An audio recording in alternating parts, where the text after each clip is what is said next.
Bonjour à tous et bienvenue dans ce module 8, dernier module du parcours climat scolaire et bien-être à l'école. Ce module 8 sera consacré à l'utilisation de l'art pour se reconcentrer. Donc, je suis Marine Pierrat, je suis médiatrice ressources et services à l'atelier Canopée de Livry-Gargan et également professeure documentaliste en collège. Moi, je suis Laurent Bastien, je suis professeur d'histoire-géographie à Saint-Dizier et ça fait 20 ans que je fais la relaxation avec mes élèves et en particulier, j'utilise l'art pour reconcentrer les élèves. Dans ce webinaire, dans ce dernier webinaire, on vous proposera un petit retour sur l'utilisation de l'art au service du bien-être, des petites techniques que vous pouvez utiliser très facilement en classe, que l'on a testées pour la plupart, quelques ateliers possibles, et puis on fera un petit retour sur le parcours et les différents outils que vous pouvez trouver tout autour de ce parcours. Alors tout d'abord, l'art, c'est par définition ce qui regroupe les œuvres humaines qui sont destinées à toucher les émotions, les sens du public, mais aussi l'intellect. On parle souvent d'intellectualiser l'art. Dans l'art, on distingue 10 grandes catégories, les 10 arts finalement. Donc l'architecture, la sculpture, les arts visuels, la musique, la littérature et la poésie, le cinéma et toutes les techniques de vidéo, les arts de la scène qui regroupent le théâtre, la danse, le mime et le cirque, les arts médiatiques, la télé, la radio, la photographie, le dernier arrivé de la bande dessinée, et puis le futur qui est pressenti pour être le 10e art, le jeu vidéo. Et donc c'est à partir de ces 10 catégories que nous allons vous proposer des petits exercices à mettre en œuvre dans votre classe ou même vous dans votre quotidien. Alors si on reprend un petit peu ce que l'on connaît en termes d'art en lien avec le bien-être, on pense tout de suite à art-thérapie. L'art-thérapie, c'est une thérapie, donc c'est utilisé en médecine, ou en tout cas dans une certaine forme de médecine, qui utilise la création artistique pour prendre contact avec soi, avec sa vie intérieure, l'exprimer et se transformer. Alors, c'est pas forcément ce que l'on va faire là, on va pas faire d'art-thérapie, on n'est pas formé pour faire de l'art-thérapie, mais c'est juste pour que vous voyez le lien entre la présence de l'art et le fait de se faire du bien, puisque l'art-thérapie va permettre au patient d'exprimer ses émotions par la pratique, de rechercher du coup son bien-être et de développer par la pratique, par le retour sur soi, une meilleure confiance en lui. Pour nous, utiliser l'art avec un grand A en classe, ça permet de passer par un intermédiaire, de faire passer les élèves par un intermédiaire pour travailler leur détente. C'est parfois plus facile, effectivement, de passer par cet intermédiaire pour pouvoir les faire émerger un sentiment de bien-être et puis leur donner plus confiance en eux. Par contre, attention à la sensibilité de chacun. Alors, c'est pas un attention danger, c'est plutôt peut-être prenez la température de la sensibilité de chacun de vos élèves. Ce qui va marcher avec l'un, avec l'architecture par exemple, ne va pas du tout marcher avec l'autre, qui va plutôt fonctionner avec les arts visuels ou la musique. Donc peut-être prendre une petite température de la classe et de chacune des techniques, leur faire découvrir peut-être l'ensemble des techniques et qu'ils se ciblent sur la technique qui leur ferait le plus de bien. De la même manière pour vous.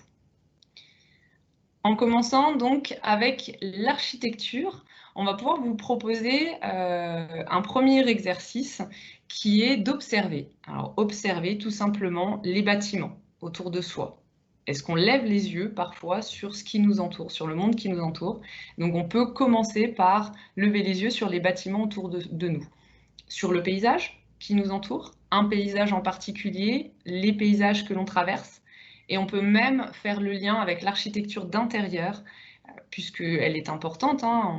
On est toujours bien dans un environnement dans lequel on se sent bien, on a besoin d'être dans un environnement dans lequel on se sent bien, et donc faire travailler les enfants sur leur architecture intérieure physique, l'espace de la classe par exemple. On fait le lien avec le webinaire que vous avez pu suivre sur les espaces de bien-être au sein d'une classe. ou à l'école, mais aussi sa propre architecture intérieure. Comment je peux me sentir bien en moi pour... quelle technique, pardon, je peux développer pour me sentir bien en moi. Les balades urbaines, par rapport à cette architecture du paysage ou des bâtiments ou ces architectures d'intérieur, sont vraiment propices à cette découverte de l'environnement. C'est finalement porter un regard nouveau sur son environnement et lever les yeux sur ce qui nous entoure. On est vraiment en pleine attention. Petit lien également avec le webinaire sur les 5 sens. On est en pleine attention avec notre environnement. Le deuxième art, c'est l'art de la sculpture. Et là, en classe ou en dehors, vous pouvez mettre en place des ateliers de création. Là, concrètement, on va mettre les mains dans le cambouis. Par la manipulation de terre glaise, d'argile, de pâte à modeler, pourquoi pas même de bandes de papier et de plâtre que l'on va coller sur des structures métalliques. En tout cas, les enfants vraiment s'approprient des éléments et construisent leur propre sculpture. On peut imaginer, si vous êtes en bord de mer ou près d'environnements caillouteux, faire un semblant de cairn, donc ces tumulus de pierre que vous empilez pour créer une sculpture. Ici, c'est l'observation et le toucher, la manipulation-création en fait, qui vont rendre les élèves pleinement conscients de ce qu'ils font, les mettre dans une bulle, les faire créer leur propre bulle pour qu'ils se sentent en corps à corps presque avec leur environnement et qu'ils développent cette sensation de bien-être. Et on a dans la création de toute façon cet effet calmant que l'on va rechercher dans des activités de classe. Le troisième art concerne les arts visuels dans lesquels s'intègrent le dessin et la peinture notamment. Le premier point que l'on va aborder, que vous connaissez sans doute, ce sont les mandalas. Et puis ensuite, Laurent vous parlera des coloriages de pleine attention. Mandala, pour faire un petit retour théorique, c'est un mot sanskrit qui signifie centre, unité, cercle, totalité. Il est présent dans de nombreuses traditions tibétaines et indiennes, notamment, pour représenter le rapport entre l'humain et le monde qui l'entoure. Et il est exprimé au travers d'un dessin circulaire qui converge vers un centre qui représente l'infini. Donc par exemple, la Terre, l'atome, l'univers, l'œil sont des mandalas. Et ce sont des formes qui sont connues pour aider à lutter contre le stress et les angoisses et se recentrer. En fait, colorier un mandala, c'est une activité qui va être apaisante, puisqu'on est dans sa bulle et puis on se concentre uniquement sur le coloriage. C'est une activité qui est calmante parce qu'elle invite au silence et à l'intériorité. C'est une activité qui est valorisante parce que, a priori, à part choisir la mauvaise couleur, il n'y a aucune raison de se tromper. C'est une activité qui est sécurisante parce que le cercle du mandala représente un cocon, mais un cocon avec des limites, la délimitation des bords du dessin. Et c'est une activité qui est structurante parce que le centre organise tous les éléments. C'est du centre que partent l'ensemble des éléments du mandala. Alors, pour faire travailler, non pas sur la dimension peut-être un peu mystique ou religieuse, ou voilà, que l'on associe souvent au mandala, mais pour travailler uniquement sur la forme, vous pouvez demander à vos élèves, d'une part, de choisir parmi plusieurs modèles. Vous en voyez 3 affichés à l'écran. Parmi ces 3, peut-être que l'un d'entre vous vous tape aujourd'hui, au moment où vous écoutez ce webinaire, beaucoup plus dans l'œil que les 2 autres. Votre élève sera pareil. Donc, quelle est la forme qui, à un moment T, va m'attirer le plus? Ça, c'est le premier conseil. Donc, proposer plusieurs mandalas à vos élèves. Deuxième chose, leur permettre de choisir leur outil de coloriage, puisqu'on n'a pas le même rapport au coloriage, au dessin ou à la matière selon que l'on utilise un feutre, un crayon de papier, un crayon de couleur, de la peinture.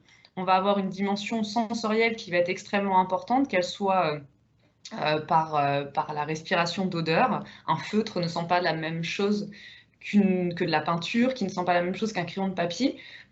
En termes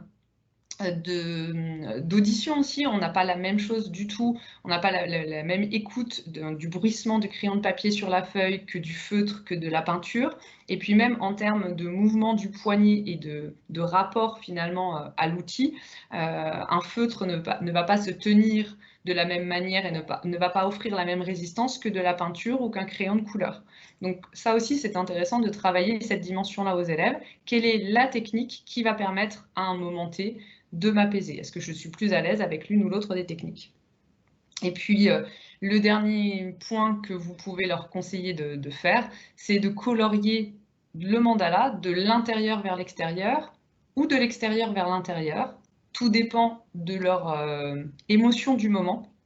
Si vous leur proposez de colorier de l'intérieur vers l'extérieur, c'est pour leur donner une dimension d'expression, de vouloir s'ouvrir aux autres. Si au contraire, vous leur proposez de colorier de l'extérieur vers l'intérieur, c'est plutôt pour qu'ils se recentrent en période de crise, de stress. C'est presque la situation, dans le cas de ce webinaire, qui pourrait vous intéresser, colorier de l'extérieur vers l'intérieur. Et donc, dans cette construction-là, on est vraiment sur la pleine attention accordée au mandala, au coloriage, à cet effet calmant et à ce recentrage nécessaire. Laurent, je te laisse enchaîner avec d'autres coloriages. Merci Marine. Alors dans le cadre de la relaxation scolaire, j'utilise aussi des coloriages de pleine attention. Ce que vous avez à gauche, là, vous reconnaissez Louis XIV, le château de Versailles, une partie des jardins. J'ai déjà vu des professeurs de seconde faire ça dans le cours sur l'absolutisme. Moi, je le fais par exemple celui-ci exactement en 4e. L'élève a ce coloriage. L'élève prend vraiment le temps. Je dirais qu'au début d'un cours, on peut passer 2-3 minutes, pas plus, à colorier. Ils aimeraient passer un petit peu plus de temps, mais pas du tout. Voilà, on passe du temps et surtout, on revient sur le même coloriage. Lorsque je fais, par exemple, un travail sur l'Égypte, je peux proposer des pyramides. En 5e, un château fort. J'ai vraiment l'impression que les élèves sont plus intéressés par les connaissances en partant de ce coloriage et surtout, ça les calme. Mon épouse, qui est en maternelle, utilise plus ou moins de la même manière. Vous avez le lapin lorsqu'elle fait les lapins de Pâques ou alors lorsqu'elle fait les animaux de la ferme, elle peut utiliser des coloriages et là c'est pareil, elle me dit on peut mettre 1 semaine et demie à colorier, voilà. Si l'élève ne fait que la queue ou les oreilles du lapin pendant 5 à 6 minutes, c'est pas grave, voilà, c'est son coloriage et surtout on leur dit bien vous vous appliquez et c'est pour vous. Pour revenir sur les connaissances en collège, très souvent des élèves me demandent mais le manteau du roi, il est fait en quelle matière? Qu'est-ce que c'est que le bâton qu'il a? Donc le bâton de commandement, on peut parler du sceptre, on peut aussi parler, voilà, il est vraiment au milieu du château, la chambre du roi. Pour moi, c'est vraiment un moyen de reconcentrer l'élève, mais aussi d'aller vers les apprentissages d'après. Voilà Marine pour moi. Merci Laurent. Très intéressant, effectivement, cette dimension vraiment, comment dire, de contenu par rapport à du coloriage. J'avais pas forcément vu cette idée-là, donc c'est chouette. Travailler avec les arts visuels, c'est pourquoi pas aussi leur proposer d'utiliser les Zentangle. Alors les Zentangle, vous en avez peut-être déjà entendu parler, c'est ces dessins que l'on fait régulièrement, même quand on est au téléphone par exemple, ou en réunion, on commence à faire des petits gribouillis à partir d'un coin de notre feuille. Et donc Zentangle veut dire, vient de l'anglais, en tout cas tangle vient de l'anglais enchevêtrement, fouillis.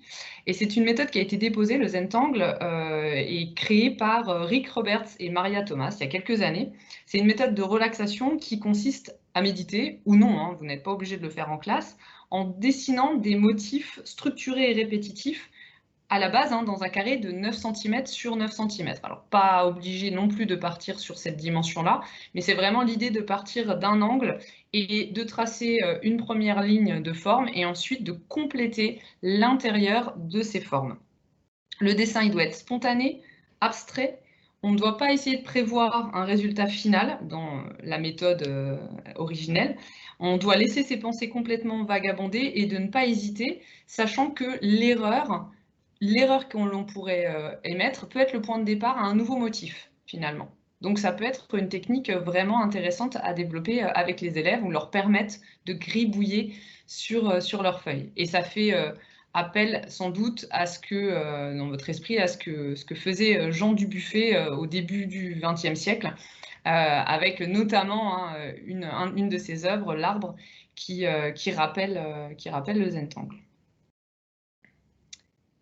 Dernier point sur lequel on peut attirer notre attention, c'est le land art. Le land art, vous pouvez, souvent dans le premier degré, vous le travaillez déjà. Dans le second degré, on peut l'utiliser également. Ici, on va avoir vraiment l'effet calmant de l'observation et de l'interaction avec l'extérieur et avec les éléments, les différents éléments. Pourquoi pas proposer à vos élèves de créer un motif, de dessiner sur le sable ou dans la boue, ou pourquoi pas aussi dessiner sur des petits cailloux. On aura cet effet vivifiant d'être à l'extérieur tout en ajoutant sa patte à la nature, ou alors aller faire une marche détente à l'extérieur, récupérer des cailloux et le retour en classe se passe avec le petit dessin sur les cailloux. Autre art, c'est la musique que l'on a regroupée avec l'art suivant, la littérature et la poésie. Il nous semblait important de faire un mix des deux, puisque le point commun que l'on peut étudier en classe est finalement l'écoute. Alors l'écoute de sons apaisants, pourquoi pas les bruits de la nature, la forêt, les oiseaux, le vent, pourquoi pas l'eau et les vagues.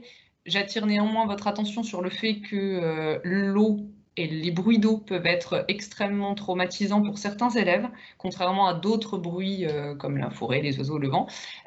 Donc faites un petit sondage dans votre classe pour savoir si le fait de mettre un bruit d'eau ne pose pas de problème à vos élèves. Si c'est le cas, ne le faites pas. Certains ne savent peut-être pas nager, ont peut-être une peur panique de l'eau, ont peut-être vécu une noyade ou vu une noyade. Donc on évite vraiment ces bruits-là en relaxation. Vous pouvez aussi leur proposer des bruits blancs. Ce sont des bruits type ventilateur, sèche-cheveux, aspirateur, que l'on met souvent au bébé pour qu'il s'endorme.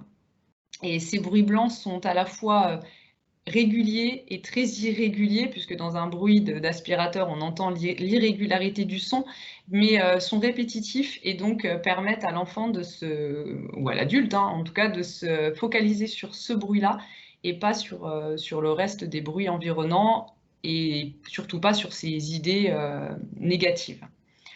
L'autre exercice auquel vous pouvez faire appel, c'est l'ASMR. Donc, Autonomous Sensory Meridian Response, c'est la réponse automatique autonome du méridien sensoriel. Donc, ce sont les petits chuchotements, bruissements, grattements, gratouillements enregistrés par certaines personnes sur YouTube notamment, enfin mis à disposition sur YouTube, en chuchotant donc pour déclencher une réponse du méridien sensoriel. Je vous montre une petite vidéo qui est assez intéressante à voir de French Whisperer, donc le chuchoteur français, qui a fait une playlist sur YouTube consacrée à la peinture et à l'art. Et je vous passe un microscopique extrait de ce petit chuchotement et de l'histoire des couleurs. Surveys conducted around the world, blue appears as the favorite color of a majority, up to 50% of the population, followed by green, red, and purple. I made a simple survey on my channel before releasing this story, and out of 8,000 respondents, the ranking of favorite colors is the same: blue, followed by green and red. It's hard to know how our ancestors would have responded to the same question a century ago or 1,000 years ago. Voilà pour ce petit extrait d'ASMR. Donc, on aime ou on n'aime pas, mais disons que c'est quelque chose que vous pouvez explorer avec vos élèves. Donc toujours sur ce travail d'écoute, on peut avoir aussi l'écoute de textes, d'histoire, de poésie. On le dit souvent, mais prendre juste un livre, hein, si le jour où vous ne voulez pas faire d'exercices particuliers à vos élèves dans le cadre de la relaxation, du bien-être, voilà, vous n'êtes pas vous-même en forme, ben, juste prendre un livre et lire un petit extrait, lire une histoire, va vous apaiser, puisque vous allez devoir poser votre voix, et va apaiser vos élèves. Et c'est la même chose aussi pour la lecture de poésie. Vous pouvez aussi, on revient finalement sur nos balades urbaines de tout à l'heure, leur demander d'écouter leur environnement, même depuis la classe, fenêtre ouverte. Là, on est en été, ça peut être intéressant d'écouter les bruits de la nature, les bruits de la ville, de leur permettre d'identifier ces bruits et donc de se concentrer sur autre chose que le stress lié à l'école, au savoir, à leur vie de famille. Là, on se concentre uniquement sur la nature ou la ville. Et puis, pourquoi pas mettre également des fonds sonores en classe, leur proposer une petite musique d'accueil, une musique qui les accompagne pendant les évaluations, une musique voilà, qui les accompagne pendant leur travail en autonomie. C'est toujours très apprécié. Les retours que l'on a de nos élèves ou d'enseignants qui le pratiquent sont toujours positifs. Et donc là, on est toujours sur notre pleine attention et notre écoute active. C'est vraiment l'effet captivant des sons qui permet de se détacher de ces différentes problématiques. On va vous faire écouter un petit reportage réalisé donc, par l'atelier du 52 et une expérience en classe d'une collègue. Suite à différentes formations et auto-formations, on est amené à faire de la relaxation, de la respiration, de la visualisation dans nos classes de CP. Et j'ai fait le choix dans ma classe de l'associer à l'éducation musicale. On écoute une musique différente tous les jours. Et certains jours, quand ils ont besoin, on le fait en revenant de la récréation. Quand je vois qu'ils sont un petit peu énervés, on se pose grâce à la musique. Et donc, je peux leur demander de prendre une feuille ou une ardoise avec un crayon et de laisser aller leurs gestes en fonction du rythme de la musique. Donc, suivant le type de musique, on ne va pas du tout avoir le même dessin sur le support. On va pouvoir observer des dessins plutôt avec des courbes ou des dessins plutôt stressés suivant le type de musique. Et ils aiment bien à la fin de la séance de pouvoir observer les dessins des autres pour les enfants volontaires. Donc, ils regardent les dessins de chacun et ils observent les ressemblances, les différences, et ça les a posés. Ça leur a permis aussi d'écouter la musique en profondeur. J'apprécie beaucoup toutes ces séances parce que ça permet vraiment aux enfants de se poser. On le fait surtout en revenant de la récréation, parce que ça permet d'avoir un temps calme après ces temps d'énervement, mais on peut le faire à n'importe quel moment de la journée, quand je sens qu'ils en ont besoin. S'ils sont énervés par un travail en atelier et qu'après on a un travail qui demande beaucoup de concentration, je peux prendre ce temps pour qu'on se pose et ils sont plus aptes après à travailler. Reportage très intéressant. Autre art, finalement, les arts de la scène. Donc, tout ce qui est théâtre, danse, mime et cirque.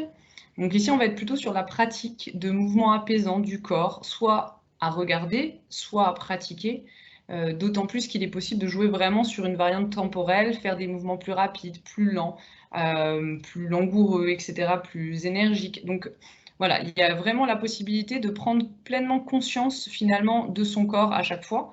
Et on peut même faire le rapport à l'art visuel ou pictural finalement, dans les musées ou en classe. Pourquoi pas faire comme au Louvre-Lens, observer les postures des personnages qui sont dessinés et les reproduire. Donc mimer le radeau de la Méduse, mimer la victoire de Samothrace, mimer voilà, un certain nombre d'œuvres et ressentir vraiment les différentes parties du corps mobilisées. Pourquoi pas travailler l'équilibre hein, selon les postures.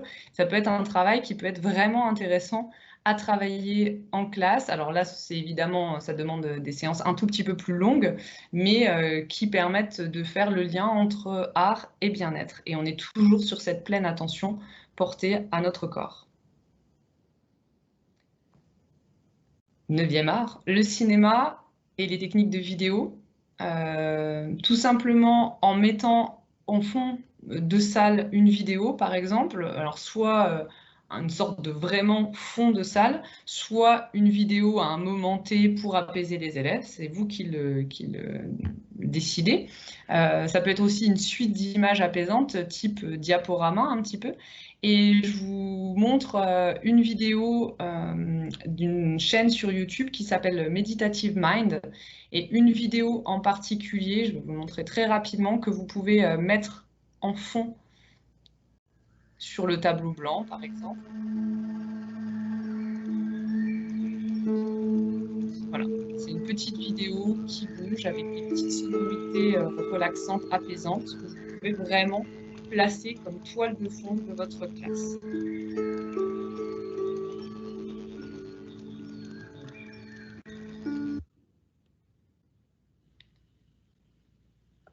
Alors évidemment, ça demande quelques contraintes, le fait d'avoir des rideaux pour que la salle soit la plus obscure possible, et puis du matériel de vidéoprojection, un écran assez grand et non pas uniquement votre écran d'ordinateur pour plonger réellement les enfants dans l'ambiance.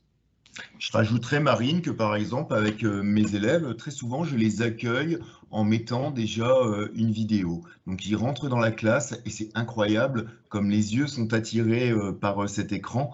Et sans trop me demander ce que c'est, eh bien, on sent déjà que l'ambiance commence à descendre. Voilà. Alors, ça peut être, par exemple, si je travaille en géographie, simplement une vidéo qui va représenter un quartier de New York. Voilà, on n'a même pas besoin de son, parfois juste l'image peut apaiser les élèves.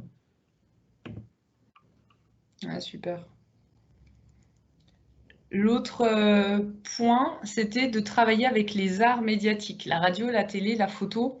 On va se focaliser davantage sur la radio. Il existe des radios zen, type Radio Plénitude, ABC Lounge ou Lounge Radio, qui sont des radios avec des petites musiques apaisantes. Ça peut être un exemple de son que vous pouvez mettre dans votre salle pour apaiser vos élèves à différents moments de la journée. Et vous pouvez même, si vous faites une séquence sur la presse, pourquoi pas travailler, ou sur les documents, pour les profs doc, ou les profs d'histoire même, travailler sur le bruissement du papier, retrouver finalement le type de document à partir de l'écoute du papier, du bruissement du papier ou du toucher du papier, ou vraiment toucher le support pour essayer d'identifier le type de document. Et donc là, on travaille encore sur la pleine attention des objets qui nous entourent et que l'on essaie d'identifier par des odeurs, des sonorités, un toucher plus ou moins développé. Et ça, je l'ai testé avec les élèves de 6e pour identifier justement les différents types de documents. Et ça marche très bien de plonger sa main dans une caisse type Fort Boyard un petit peu et d'essayer de retrouver le type de document juste au toucher. 9e art, la bande dessinée. Donc la bande dessinée, celle-ci, vous pouvez donc soit faire dessiner une bande dessinée avec un certain nombre d'applications comme BDNF, cette application de la BNF, mais je trouvais intéressant ce rapport au land art finalement, et demander aux élèves de créer une bande dessinée à partir des objets trouvés dans la nature.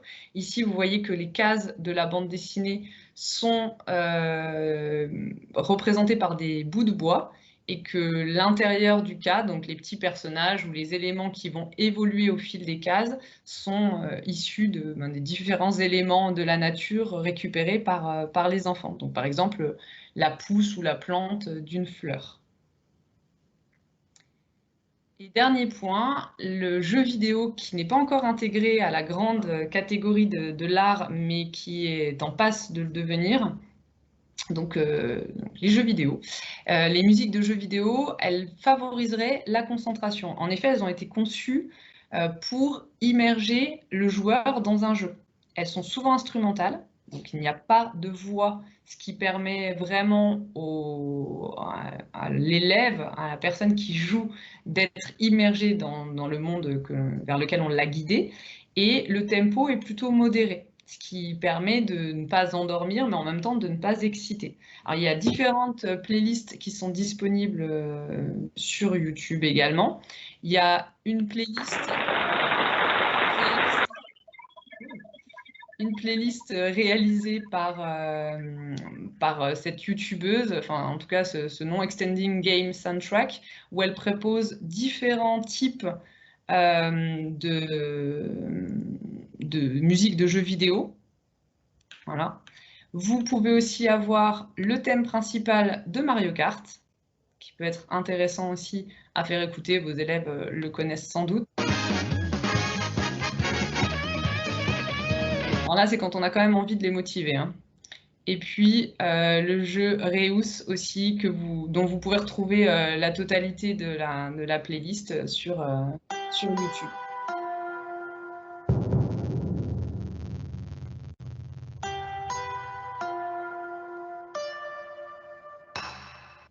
Ça a en plus l'avantage que les élèves connaissent et de rentrer un petit peu, de mettre un petit peu les pieds dans leur monde à eux, le monde qui n'est pas normalement celui de l'école.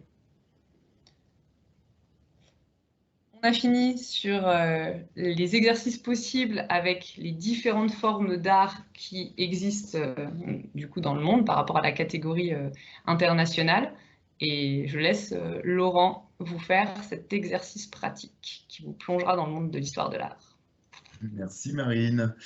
Alors l'exercice que je vais vous proposer est un exercice que j'ai proposé hier avec des élèves de 6e. Donc vous voyez, les professeurs des écoles, hein, on n'est pas très loin, on est dans le cycle 3.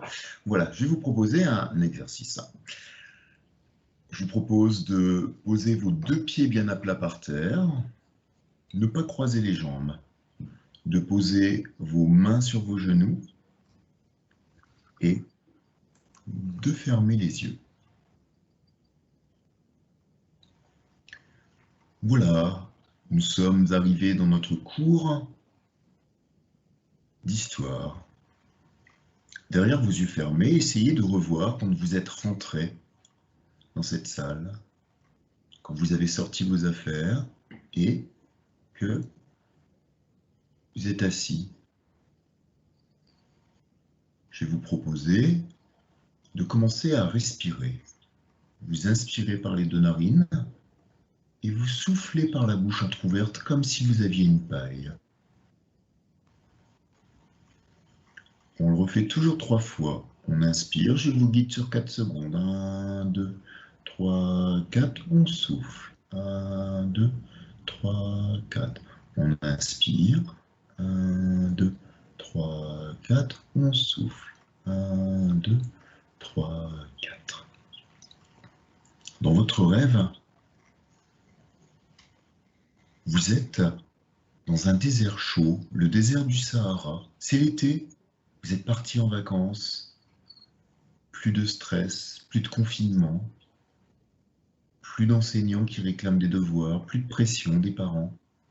Vous vous promenez dans ce désert chaud et tout d'un coup, vous entendez en marchant une belle musique avec une flûte, en particulier une flûte traversière. Vous ne savez pas d'où vient ce bruit. Cette musique pourrait être, par exemple, un air de Schubert, celui que vous avez étudié en éducation musicale, la truite par exemple. Puis, en marchant, votre pied raccroche une petite pierre grise. Cette petite pierre grise vous a légèrement fait mal au pied, et avec vos 2 mains, vous grattez cette petite pierre et vous vous rendez compte que cette pierre est plus grande que vous ne pensiez. Elle est grande comme 2 fois votre main. Et, étonnamment, c'est une sculpture de Camille Claudel que vous connaissez très bien car vous l'avez étudiée en art plastique, la petite joueuse de flûte. Je vous la décris. Cette femme dénudée est assise sur un rocher. Ses 2 pieds sont posés les uns à côté des autres. Sa tête est levée vers la droite et elle est en train de jouer de la flûte. Autour de son bras droit, un foulard. Il va jusque derrière son dos, puis revient autour de sa jambe droite. Cette petite joueuse de flûte est exactement la sculpture sur laquelle vous avez travaillé il y a 2 semaines avec votre professeur d'art plastique. Vous vous allongez dans le sable maintenant et vous regardez les nuages. Le premier nuage qui apparaît pourrait ressembler à un coloriage de pleine conscience ou un mandala sur lequel vous avez déjà travaillé, celui sur lequel vous avez passé déjà beaucoup de temps.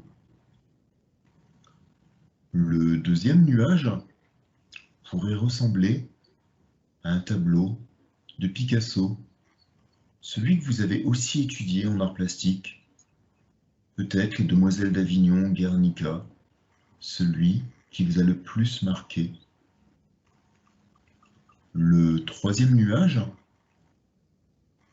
pourrait, lui, être complètement différent, un travail sur les 5 sens que nous avons déjà fait, un plat que vous aimeriez manger. Puis, vous laissez ces nuages. Devant vous apparaît une toile, ou plutôt un tableau avec une feuille de papier sur laquelle vous allez pouvoir dessiner. Je vais vous proposer de dessiner quelque chose que vous n'avez pas aimé depuis le début de cette semaine. Peut-être un problème avec des enseignants, un problème avec des frères, des sœurs, des amis, peut-être vos parents, peut-être une famille, un éducateur, une famille d'accueil, un éducateur. Vous dessinez, comme tout à l'heure, ce que Marine vous a proposé, on peut dessiner. Et là, vous dessinez ce que vous n'avez pas aimé. Revoyez le moment, l'instant. Revoyez les personnes, les lieux. Je vous laisse dessiner. Vous n'êtes pas obligé de bien représenter les personnages. Vous pouvez faire même des figures très stylisées. Puis tout d'un coup, dans votre colère, cette feuille, vous l'enlevez du tableau et vous la déchirez en 4 morceaux. Vous en faites 4 boules de papier. La première boule de papier, vous allez la mettre dans votre main droite et je vous propose de fermer votre poing droit le plus fort possible. La deuxième boule de papier dans votre main gauche. La troisième dans votre pied droit, vous crispez les doigts de pied vers le bas, vous les mettez comme s'ils s'enfonçaient dans le sol. La quatrième dans votre pied gauche. Puis, vous rapprochez les 2 genoux. Vous serrez les fessiers, vous contractez votre ventre, vous remontez les épaules vers vos oreilles. Vous pouvez serrer les dents, fermer les yeux et si vous le souhaitez, faire une grimace, personne ne vous voit. Attention, je vais essayer de compter avec vous jusqu'à 5 ou 6 secondes et on va tout contracter. On essaye, si vous le souhaitez, de bloquer la respiration. C'est pas obligé. Attention, et on serre 1, 2, 3, 4, 5, 6 et on jette le papier le plus loin possible en disant « plus jamais je vais revivre cette situation ». Peu à peu, vous reconcentrez sur le bruit que vous entendez, peut-être le bruit de votre ordinateur, peut-être une voiture.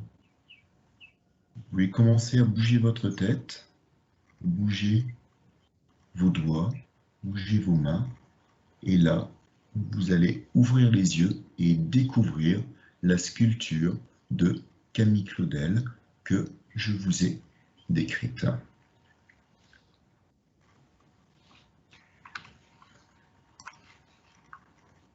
Cette forme de relaxation que je fais avec mes élèves, peut-être vous en êtes-vous rendu compte, reprend presque tout ce qu'on a fait durant ces 8 sessions, ces 8 formations.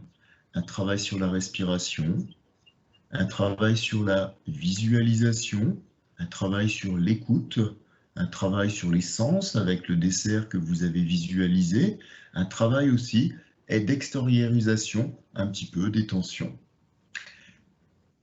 Lorsque vous proposez ça à vos élèves, faites-vous plaisir.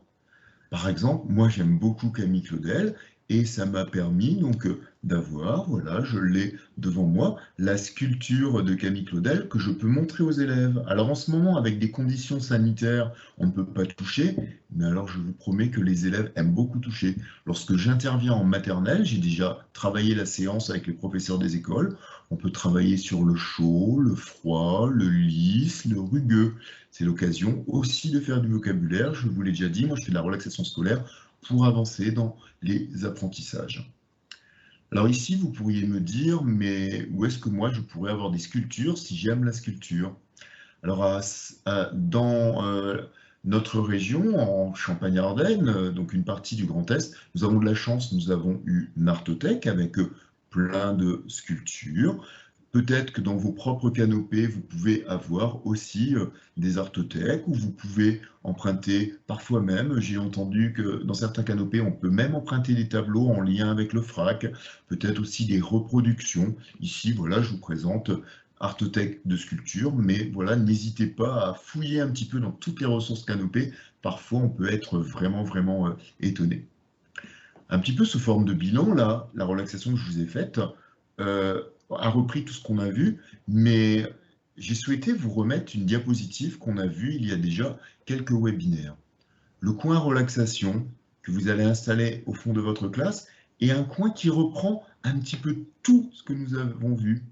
Par exemple, en classe élémentaire sur Saint-Dizier, le coin relaxation que vous avez à gauche et un coin audio avec de la musique, l'art que nous avons vu, l'écoute, le travail sur les 5 sens avec le son, un coin artistique avec le mandala, aux différentes choses autour du coloriage, et puis un coin au niveau de la manipulation. Nous avions parlé du sablier à bulles, on avait même vu une petite vidéo. Celui qui est à droite est dans ma salle. Bah écoutez, ce que vous avez vu avec Marine et moi tout à l'heure, le coloriage de pleine conscience, voilà, il est vraiment là. Installer un coin relaxation, voilà, reprend un petit peu tout ce que vous avez fait, et j'en vois un intérêt principal, ben, ça permet à l'élève de choisir la manière dont il va être relaxé. Voilà, c'est pas vous qui lui imposez dans son coin relaxation, il y va plus ou moins en autonomie et choisit ce qui l'apaise le plus. On peut comprendre que écouter un bruit avec l'eau de la mer peut être relaxant pour certains, et avec d'autres, pas du tout, ça peut être stressant s'il y a une phobie autour de l'eau. Le coloriage peut être très bien, d'autres vont utiliser les Charlie ou un livre sur les illusions d'optique. Pourquoi pas, voilà, c'est le livre sur les illusions d'optique. C'est une manière aussi de travailler un petit peu sur la physique. Le professeur de physique m'a dit que ça fonctionnait bien depuis que je l'avais mis. C'est une manière toujours de faire de la relaxation et du scolaire en même temps. Voilà Marine. Merci Laurent. Effectivement, c'est ce qu'on disait tout à l'heure. Ça a fait le rappel de attention à la sensibilité de chacun et proposer des choses qui peuvent plaire à tout le monde. En tout cas, je suis bien relaxée. Merci. Donc pour les ressources utilisées dans ce webinaire, vous avez les références de la musique d'attente libre de droit, et puis 2 ouvrages concernant l'école à l'extérieur et plus précisément axés sur le land art, Arter chez Access et l'école à ciel ouvert chez Salamandre, que vous pourrez retrouver dans notre bibliographie évolutive. Vous pouvez nous contacter en cas de besoin. On pourra répondre à toutes vos questions. Et puis, on en profite pour vous faire un petit rappel de tout ce que vous pourriez trouver autour de ce parcours. La première chose, vous montrer que tous les webinaires sont disponibles sur la chaîne YouTube de Canotech. Hop, ça charge. Donc, vous avez une playlist parcours climat scolaire et bien-être à l'école où vous retrouverez les 8 webinaires que l'on vous a proposés. Vous avez aussi la bibliographie évolutive construite avec Carole, qui, dans la page d'accueil, vous donne l'intérêt pédagogique de travailler le bien-être en classe, si vous n'étiez pas encore convaincu, les textes officiels dont on vous a parlé dans la plupart des webinaires, et ensuite, vous avez différents menus, des références pour vous former, classées par type de bien-être, ou voilà, la concentration par thématique, quoi, pleine conscience, concentration, compétences psychosociales, etc. Des références pour accompagner cette fois-ci la détente, comment guider des séances de détente, des pratiques corporelles, comment mettre en place de la méditation de pleine conscience, un petit point sur les automassages et la relaxation active, des idées de lecture à voix haute pour apaiser vos élèves, et évidemment le module concernant l'art. Un module sur l'appréhension des émotions et la confiance en soi, des cytographies, enfin une cytographie, des albums, des références d'albums et des exemples de mantras que vous pouvez alimenter, personnaliser, faire créer à vos élèves, on en avait parlé également. comment enrichir et créer vos espaces de détente, des ressources et des objets. Et puis, deux autres points qui nous semblaient intéressants. Vous retrouverez les différents webinaires animés par Laurent ou moi pendant le confinement 2020 et également le parcours climat scolaire avec l'ensemble des webinaires. Vous aurez aussi dans ces compléments les retranscriptions écrites de la séance sur les bulles de bien-être que j'avais présentée. Vous avez également des bandes sonores d'accompagnement, des pauses sonores, le son de l'instrument que Carole avait fait sonner, l'Energy Chime, et puis des bandes sonores qui sont disponibles sur l'EasyDoc de mon établissement. Quelques fiches pratiques pour pratiquer la relaxation active avec vos élèves, celles qu'on vous avait montrées également, et puis des petits liens vers des musiques libres de droit, et puis un lien vers le grand oral aussi, notamment le jeu créé par des enseignantes et mis à disposition sur le site de la DAN de l'Académie de Versailles. Elles ont créé un jeu avec des cartes pour former au grand oral. Et puis, pour répondre à vos questions les plus courantes, une petite foire aux questions qui peut être alimentée régulièrement. Donc n'hésitez pas à consulter cette bibliographie, encore une fois, régulièrement, puisqu'elle sera mise à jour après chaque intervention de nos parts. Et je laisse Laurent présenter ce que l'on trouve sur l'EasyDoc de l'atelier 52. Alors, depuis quelques semaines, nous proposons des ateliers de bien-être pour les lycéens. Voilà, vous imaginez, avant le bac, avant les différentes épreuves, le grand oral qui est un petit peu flou pour beaucoup d'élèves, des lycéens se sentent stressés et ça paraît tout à fait normal d'être stressé, c'est tout à fait naturel, même il faut un petit peu de stress pour réussir. Lorsqu'il y a trop de stress, il peut y avoir différentes techniques. Par exemple, lorsque vous allez sur le site EasyDoc 52, voilà, vous allez vous rendre compte qu'on peut avoir différentes choses que vous allez pouvoir partager avec vos élèves. On va avoir des choses, donc peut-être une sorte de web radio où on explique quelques techniques de base et on explique un petit peu le parcours. Il y a aussi une sophrologue professionnelle qui propose des actions pour les élèves autour des tensions corporelles, mais aussi prendre conscience du moment présent, des choses aussi liées au sommeil. Et pour reprendre un petit peu quelques techniques, mais vraiment très très courtes pour les lycéens, un petit peu ce qu'on a évoqué ici autour de l'extériorisation des tensions, autour de la respiration en carré, la respiration ventrale, quelque chose autour de là. Voilà, j'ai proposé aussi quelque chose pour les lycéens. Voilà, n'hésitez pas à partager avec ceux que vous connaissez, avec vos propres élèves. Voilà, ça peut vraiment les aider. Et on retrouve un petit peu le parcours que nous avons fait ensemble. Et justement, votre retour nous intéresse, donc n'hésitez pas à flasher ce QR code pour répondre à un questionnaire. Promis, ça dure moins de 5 minutes, même 4 minutes 25, on a testé. Donc flashez ce QR code et pour nous aider à faire évoluer l'offre en fonction de vos besoins. Voilà, c'était un plaisir de faire ce parcours en votre compagnie et de partager avec vous ce qui marche pour nous sur le terrain, en classe, en collège ou même à travers les expériences des vidéos réalisées par l'atelier 52 par Marie-Christine dans les différents établissements de sa région et de la ville même. Et puis voilà, on vous retrouve bientôt, j'espère, on espère, sur Réseau Canopé. Merci à vous de votre attention et comme je l'ai dit plein de fois, quand vous faites de la relaxation avec vos élèves, c'est vraiment que du bonheur et surtout on ne perd pas de temps, on en gagne. Bonne journée à vous. Bonne journée, au revoir.